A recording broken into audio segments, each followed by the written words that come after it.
hacer las plaquetas, cómo se da el proceso de coagulación.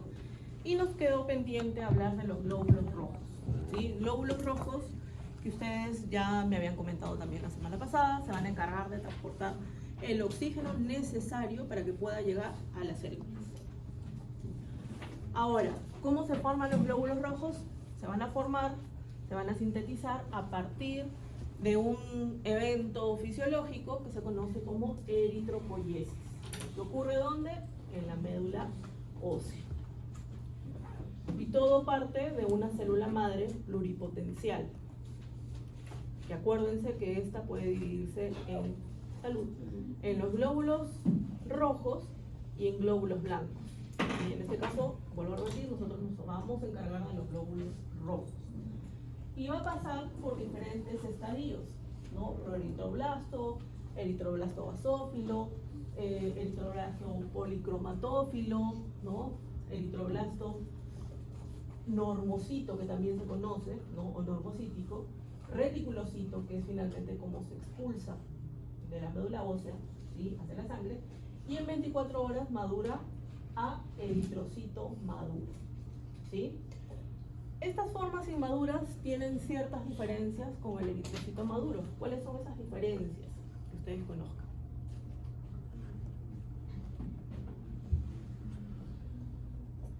¿Cuál es la característica de un eritrocito? Tiene una forma bicóncava. ¿Qué más? No tiene núcleo. ¿Tiene organelas? No tiene organelas, ¿correcto? A diferencia de las formas inmaduras, donde sí vamos a encontrar núcleo, donde sí vamos a encontrar organelas, que es muy importante que las tengan. ¿Por qué? Porque esto va a permitir que puedan llegar a madurar como eritrocito. Es lo que permite que pueda ir desarrollándose. Además, en la etapa de eritroblasto basófilo, que es una de las formas más tempranas, va a ser una etapa muy importante debido a que comienza a sintetizarse la hemoglobina. Hemoglobina, que es la que va a transportar finalmente al oxígeno. ¿Sí? Muy bien. Ahora, ¿qué diferencia hay? Ya sabemos que el reticulocito está siendo expulsado, ¿sí? De la médula ósea. ¿Qué diferencia hay? ¿Cómo diferenciamos? Si por ejemplo vemos al microscopio, ¿cómo diferenciamos a un eritrocito maduro de un reticulocito? Que miren que ya comienza un poco a adquirir esa forma de disco bicóncavo. ¿Cuál ahí creen ustedes que es la diferencia?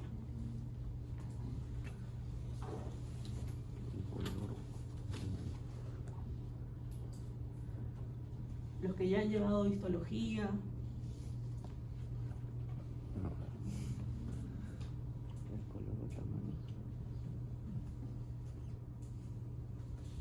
La diferencia está en que en el caso del eritrocito maduro, como ustedes ya me dijeron, no tiene núcleo, ni organelas obviamente, pero en el reticulocito todavía podemos encontrar ciertos fragmentos de estas organelas. Todavía se pueden observar. Y además, otra característica es que los reticulocitos tienen una forma algo más esférica, a diferencia del eritrocito maduro. ¿Sí? Ahí hay otra diferencia. Y que cuando miramos al microscopio, ya por lo menos los que, y ustedes van a adquirir el ojo, sobre todo los que se vayan a dedicar al laboratorio, se van a dar cuenta, lo van a reconocer inmediatamente, porque sí hay diferencia. ¿Okay? Ahora, ¿cuánto o de cuánto es el tiempo de vida media de un eritrocito? 120 días, ¿correcto? 120 días. Sabemos que tiene esa forma de disco bicóncavo durante 120 días. Como pueden ver aquí en la diapositiva, nos dice que los glóbulos rojos, estos eritrocitos, también llamados hematíes, tienen un tamaño que va a variar entre 7 a 8 micras. ¿Sí? 7 a 8 micras. Si lo vemos de costado, es donde nosotros podemos apreciar esa forma de disco bicóncavo. Ahora, ¿qué ocurre, por ejemplo, con estos eritrocitos que tienen 7, 8 micras? Pero hay capilares que miden de diámetro, 3 micras, 4 micras. ¿Cómo es que pasan los glóbulos rojos?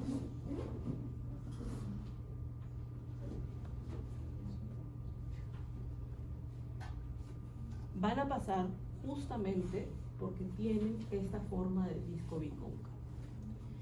¿Qué es lo que hace que tenga esta forma de disco bicóncavo?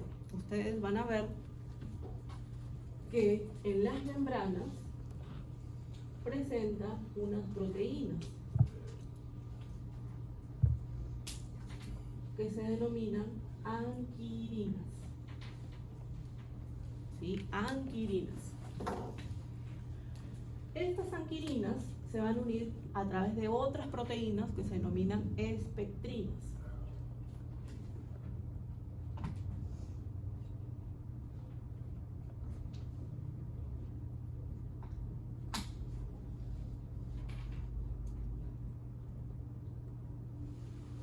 Estas espectrinas, que se unen a través, ¿no?, de estos puntos que son las anquirinas, son como una formación, como si fuese una especie de red que hace que obtenga esta forma de disco bicóncavo y pueda elongarse. Pueda generar un cambio en su formación para pasar a través de estos capilares que son mucho más pequeños. Y eso se mantiene durante los 120 días. Ahora, estos eritrocitos podemos decir que son normocíticos siempre y cuando se mantengan entre esas 7 a 8 micras. ¿Sí? Si están por encima de 8 micras, hablamos de que son eritrocitos macrocíticos, es decir, tienen un tamaño mayor, en pocas palabras.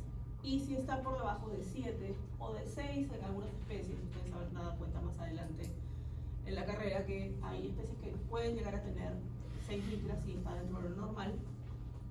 Estamos hablando de que son eritrocitos microcíticos, se ven mucho más pequeñitos. Y eso puede confundir muchas veces cuando se mira el microscopio con reticulocitos. Pero ¿cuál es la diferencia? Que en el caso de los eritrocitos carece de núcleo, carece de organelas y además tiene una forma de disco bicóncavo mucho más marcada. ¿Sí? Ahora, ya sabemos que durante 120 días mantiene esta forma. Y cuando llega a los 120 días, comienza a perder espectrinas. Si deja de haber espectrinas a los 120 días, ¿qué va a ocurrir? Deja de tener esa malla que hace que se pueda elongar y adquiere una forma esférica, que se llama esferocito.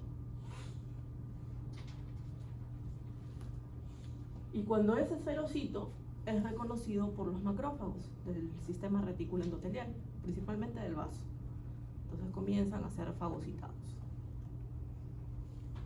Aquí, en forma de esferocito, ya no puede elongarse, ya no puede pasar de manera correcta a través de los capilares, ¿sí? Entonces los macrófagos comienzan a destruir, ¿no? Y eso ocurre a los 120 días. Por un proceso que se conoce como eritosis.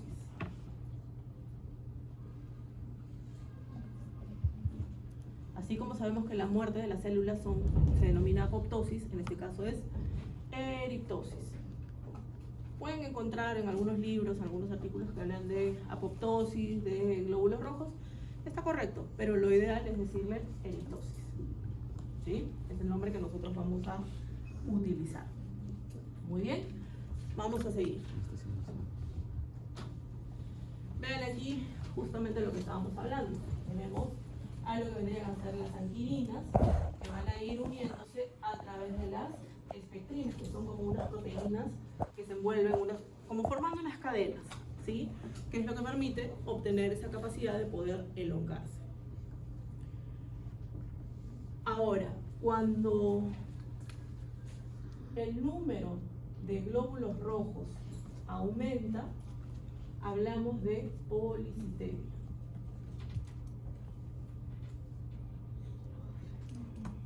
Cuando el número de glóbulos rojos desciende o disminuye, hablamos de anemia. Existen muchos tipos de anemia. y ustedes van a ir viéndolos. No sé si alguien en su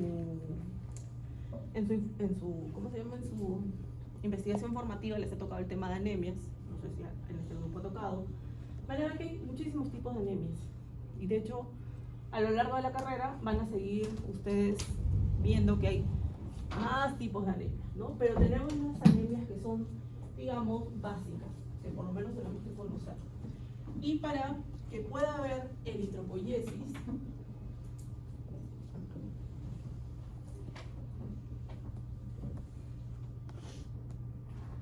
son necesarios ciertos elementos, como por ejemplo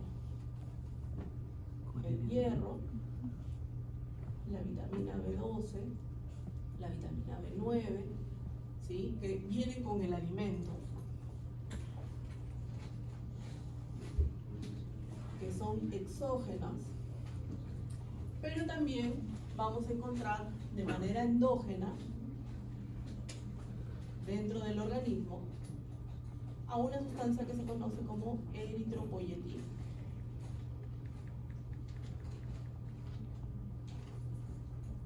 ¿Sí? Entonces, para que haya una buena eritropoyesis necesitamos hierro, vitamina B12, que es la cianocobalamina, la vitamina B9, que es el ácido fólico, y la eritropoyetina, ¿sí? Que se produce a nivel de las células mesangiales a nivel renal. ¿Sí? Cuando comienza a fallar alguna de estas,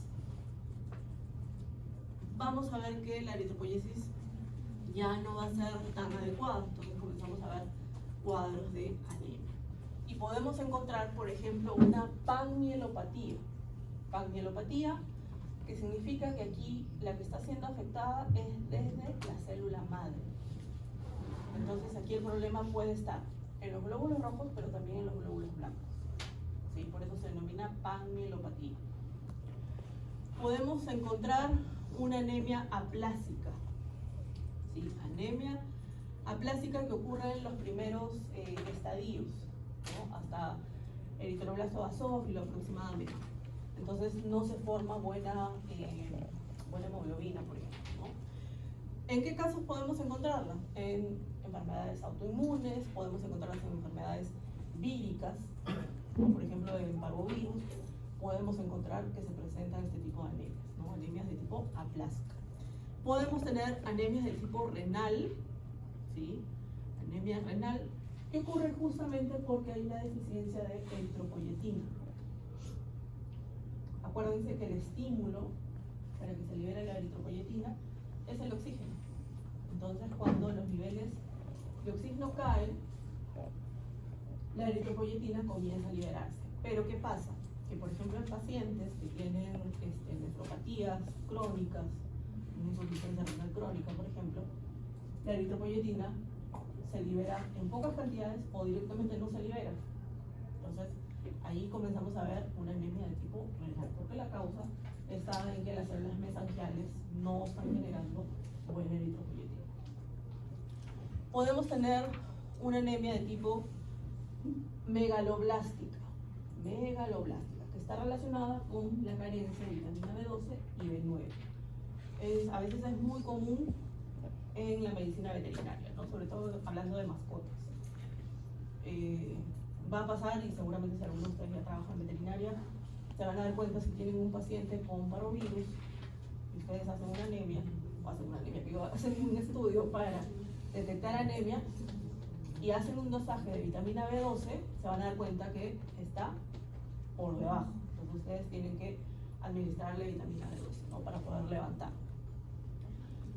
O tenemos, por ejemplo, una anemia microcítica hipocrómica.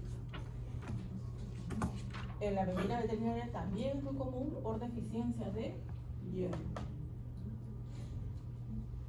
En este caso, microcítica hipocrómica. ¿Qué significa? Que ustedes van a ver que estos glóbulos rojos son más pequeños y también van a ver, al ser hipocrómicas, que la coloración ya no es un rojo rutilante, sino es un rojo pálido, ¿no? Tirando a rosáceo. Entonces de ahí el nombre de hipocrómica. También muy común en la medicina veterinaria. Y tenemos también las anemias hemolíticas, también muy comunes para nosotros en la medicina veterinaria, ¿Qué se da ya cuando tenemos a los glóbulos rojos ya formados, ya maduros? Por ejemplo, si tenemos pacientes con parasitosis, por ejemplo, del tipo Ascaris, Toxocaracaris, es muy común que estos pacientes presenten una anemia de tipo hemolítica. Normalmente hay destrucción, pero casi masiva, de glóbulos rojos. ¿Por qué? Porque estos parásitos, creo que todavía ustedes no han llevado parasitología, pero estos parásitos normalmente se prenden de las mucosas, ¿no?, del intestino. Entonces comienzan a alimentarse succionando la sangre, entonces generan hemólisis. ¿Ok? Muy bien. Vean aquí, en el caso de la eritropoyetina, nos muestra, lo que tenemos arriba en el gráfico es lo fisiológico, ¿sí? Algo importante, y vean aquí. Aquí nos muestra que hay una disminución de oxígeno, es decir, hay una hipoxia. Esa hipoxia va a ser reconocida por las células mesangiales a nivel renal, que van a comenzar a sintetizar y a liberar eritropoyetina.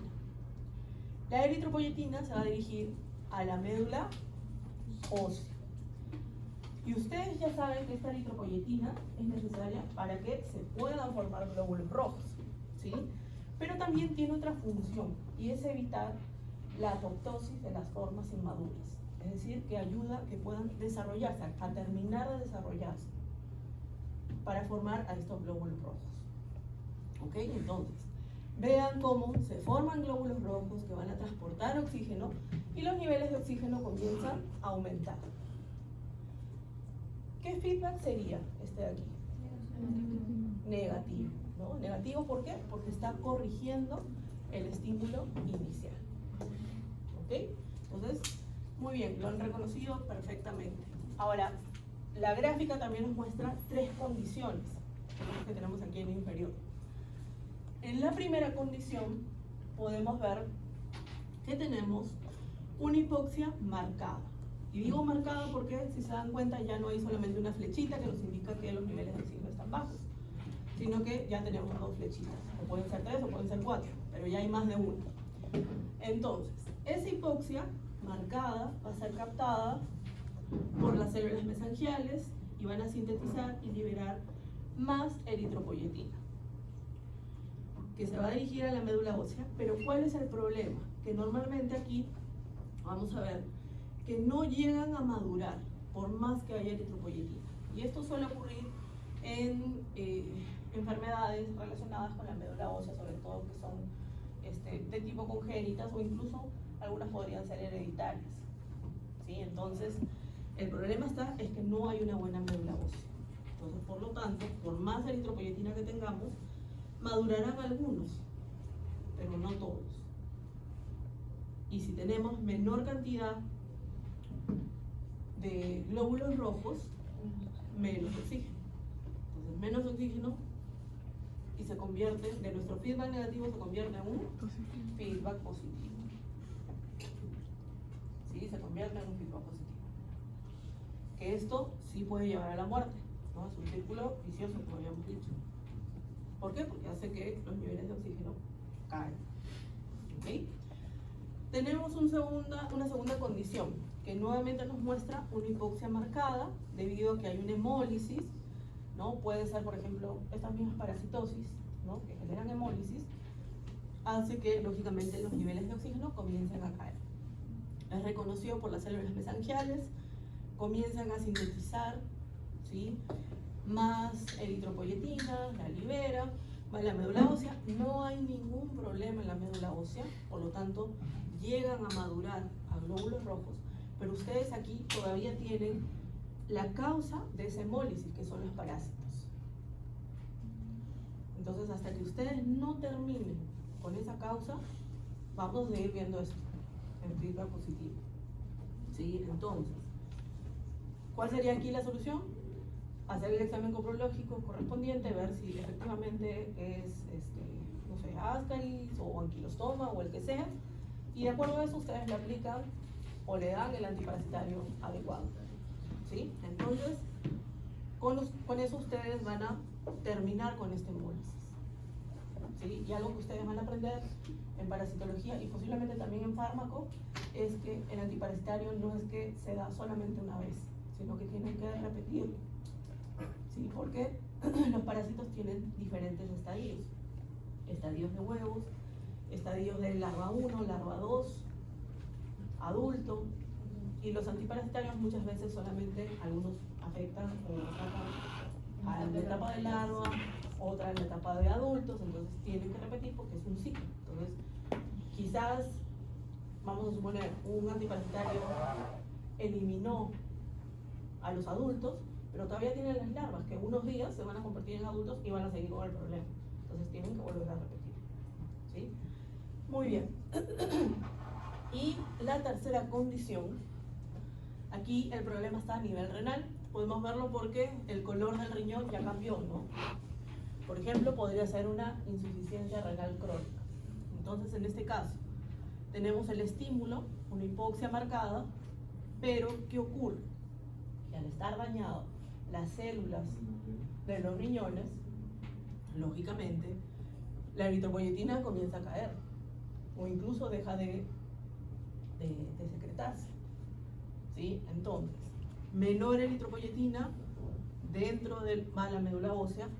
Sabemos que la médula ósea no tiene problemas, pero ¿qué pasa? Que es tan poca eritropoyetina que comienza a haber apoptosis de las formas inmaduras. Entonces, son pocos los que van a madurar, entonces menos glóbulos rojos, por lo tanto sigue habiendo menor cantidad de oxígeno y sigue el ciclo, otra vez otro feedback positivo. ¿Se dan cuenta cómo ese feedback positivo en estas tres condiciones va a generar que incluso el paciente pueda llegar a la muerte?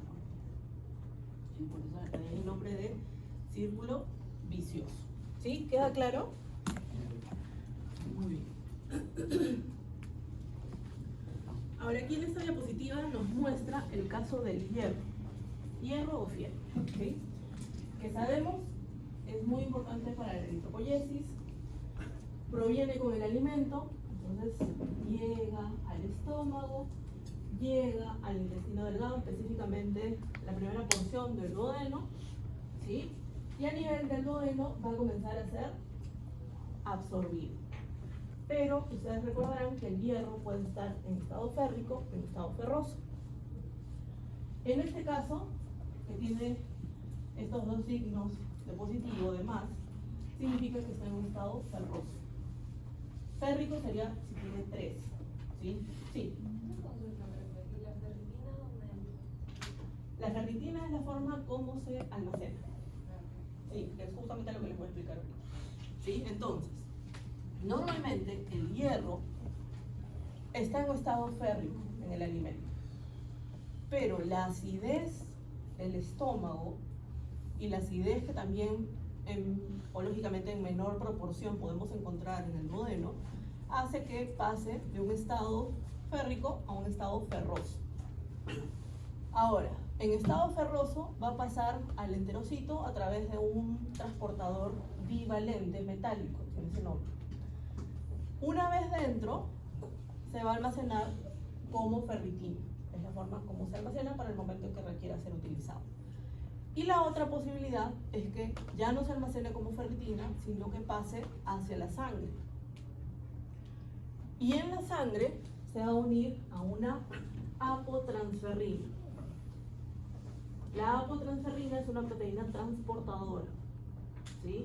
Y cuando el hierro se une a la apotransferrina, se convierte en transferrina.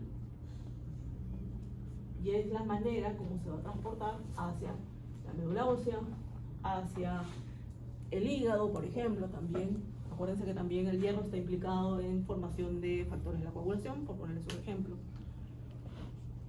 Pero principalmente hacia la médula ósea. ¿Ok? Entonces, esto es respecto al hierro. Se puede almacenar como ferritina o puede ser transportado en forma de transferrina.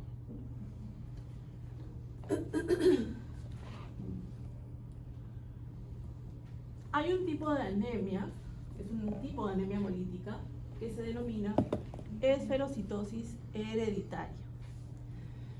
Ya por el nombre ustedes se imaginarán qué es lo que está ocurriendo aquí, ¿no?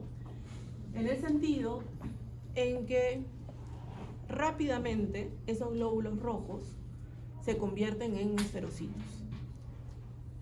¿Qué ocurre? Que pierde de manera muy rauda, muy veloz, lo que vendrían a ser las espectrinas, haciendo que se convierta en esferocito antes de los 120 días, a los 30 días, a los 35, 40 días. ¿Cuál es el problema aquí? Que la médula ósea tiene que, digamos, doblar sus acciones para poder formar más glóbulos rojos, pero llega un momento en que esto puede agotarse. ¿Cuál es la consecuencia? En que normalmente vamos a ver de que el oxígeno comienza a caer. ¿Por qué? Porque no va a haber un buen transporte. Necesitamos que durante 120 días esos glóbulos rojos tengan esa capacidad de poder transportar oxígeno a los diferentes tipos de células. ¿Sí? Entonces, este es algo que se puede presentar en la medicina veterinaria, en la medicina humana también. Y aquí el tratamiento es muchas veces, si es algo leve, ¿no? Si se presentan con signos leves, normalmente administrando, aumentando la dosis de estos factores exógenos, o incluso se puede aplicar eritropoyetina también, puede haber mayor formación, pero sí llega en algunos casos en que se complica el caso y ahí ya tenemos que recurrir un poco más a lo que vendría a ser transfusiones sanguíneas, ¿no? Se puede aplicar plasma también, ¿no? Que incluso se vende en las farmacias, muy parecido al suero, ¿no? Pero es plasma, que ayuda a reponer, a generar rápidamente glóbulos rojos. Muchas veces se utiliza en cirugías, ¿no? Cuando a lo mejor tenemos pérdida de sangre importante o consideramos que ha sido importante esa pérdida de sangre, entonces le colocamos un Hemacel, que es el nombre comercial, que creo que es el único que existe, que podemos utilizar. Entonces, ayuda a que se pueda ir reparando, reponiendo estos glóbulos rojos. Pero ya en casos complicados, como les dije, sí ya necesitamos de transfusiones sanguíneas. ¿Sí? Es la única forma. Y en nuestro país todavía esto es un poco caro, a no ser que tengamos, bueno, ya en realidad ya existen bancos de sangre, pero a veces es un poco complicado conseguir el tipo de sangre. Tal vez la primera vez ustedes saben que se puede hacer esa transfusión sin conocer el grupo, pero para la siguiente sí necesitamos, porque si no podemos generar un shock anafiláctico por incompatibilidad de grupos sanguíneos. ¿Sí? Muy bien. Tenemos aquí la hemoglobina, hay varios gráficos de hemoglobina, todos son hemoglobina, donde sabemos que está formado por 4 grupos M y 4 cadenas de globina, ¿no? Podemos verlas que están como enredadas, como ensortijadas unas en otras, ¿no? Como son 4, tienen la capacidad de poder transportar 4 moléculas de oxígeno. ¿Sí? 4 moléculas de oxígeno, a diferencia de la mioglobina. La mioglobina es una única cadena, entonces puede transportar solamente una molécula de oxígeno. ¿Sí? Ahora, algo también muy importante es el hierro. ¿El hierro a qué se une? ¿A la globina o al grupo M? Al grupo M, ¿sí? Al grupo M es importante que haya hierro, porque también eso va a permitir que el oxígeno pueda mantenerse, pero se mantiene no unido completamente al hierro. Porque ¿qué pasa si se une al hierro el oxígeno? Se oxida, y al oxidarse ya no pueden transportar el oxígeno. ¿Sí? Entonces es como que se mantiene suspendido. Y ustedes se fijan que aquí en estos segmentos de la hemoglobina, ¿no? en las cadenas, hay denominación de lo que vendrían a ser letras, de la A a la H. Aquí los que nos interesan a nosotros son las letras o los segmentos E y F. ¿Sí? E y F. Porque son los que van a estar recibiendo el oxígeno y pueden mantenerse en 2 estados, relajados o tensos. Si están relajados, es como que esos segmentos están abiertos, permiten que el oxígeno pueda unirse a estos de manera suspendida, y cuando ya tiene el oxígeno se cierran, tensándose, ¿no? Entonces por eso tiene dos estados, relajados y tensos. ¿Ok? Muy bien.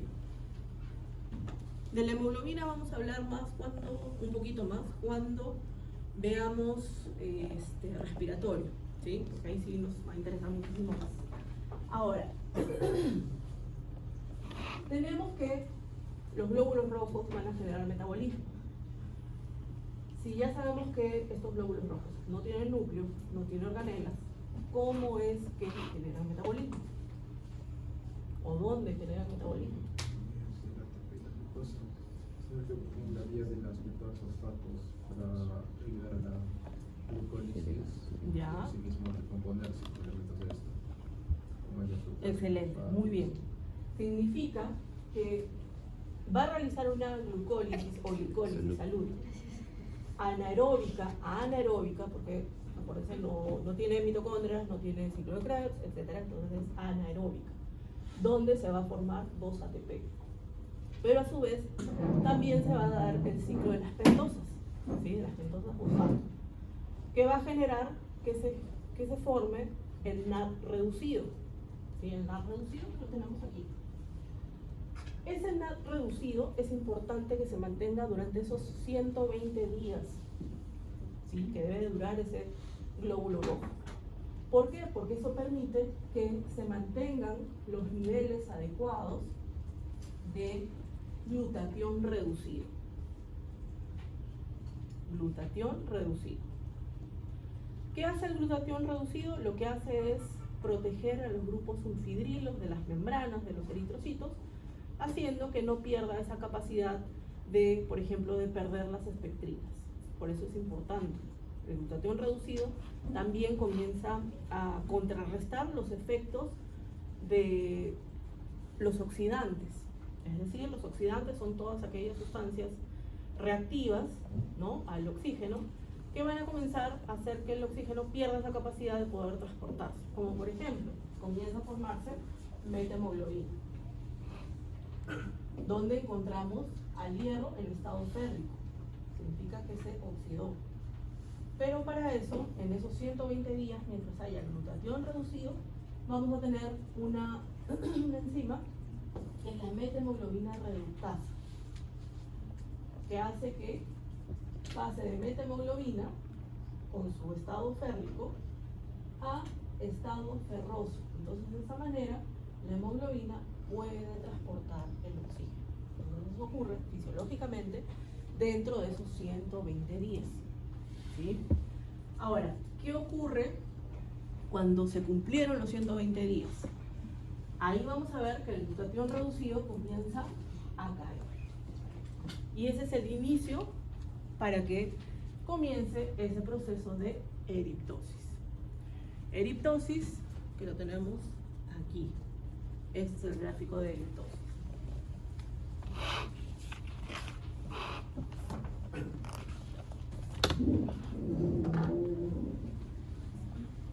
Que se va a dar por 3 tipos de estrés: estrés oxidativo, estrés osmótico y estrés energético. ¿Okay?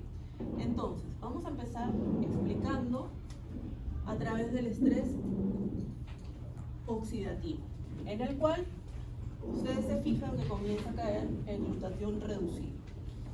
Al caer el glutatión reducido, comienza a oxidarse, pero también comienza a activar canales de calcio, ¿sí?, en las membranas. Por lo tanto, el calcio comienza a ingresar en gran cantidad. ¿Okay? Ese aumento de calcio conlleva a que comience a salir agua, cloro y potasio, generando una contracción del glóbulo rojo.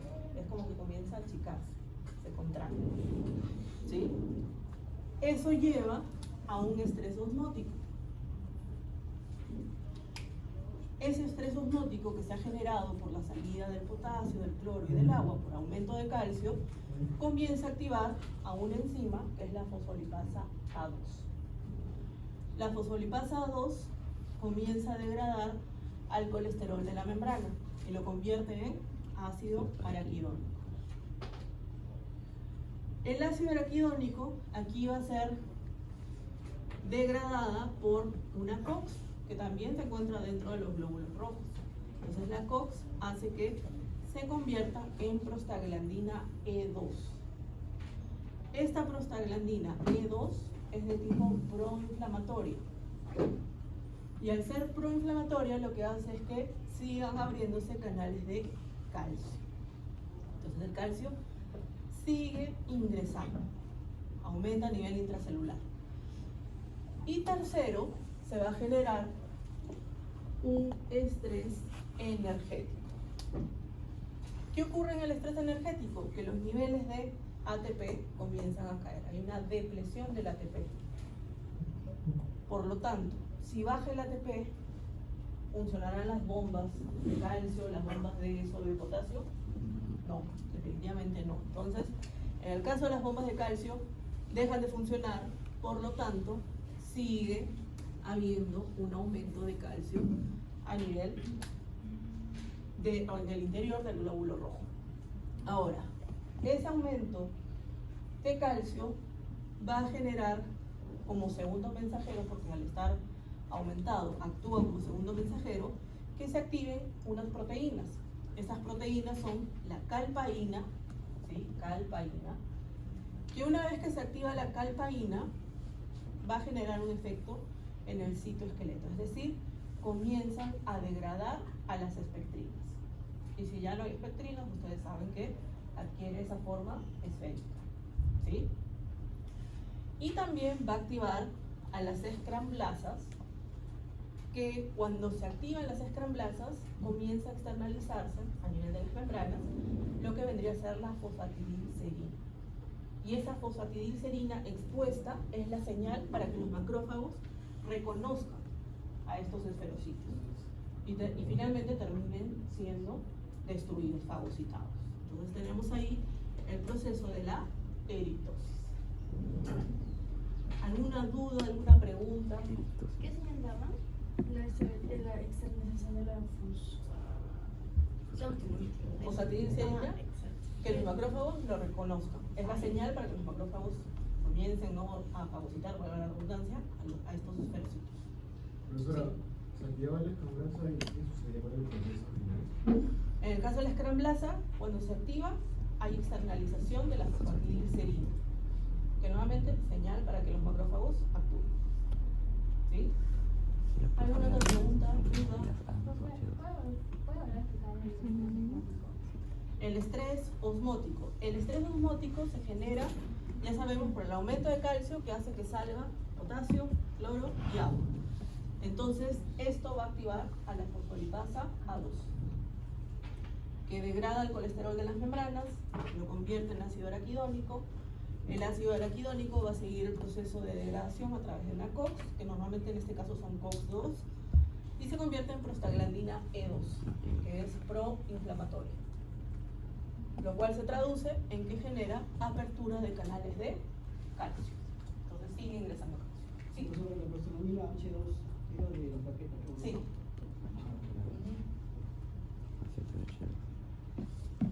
Y cuando lleven repro van a ver que hay otra prostaglandina también.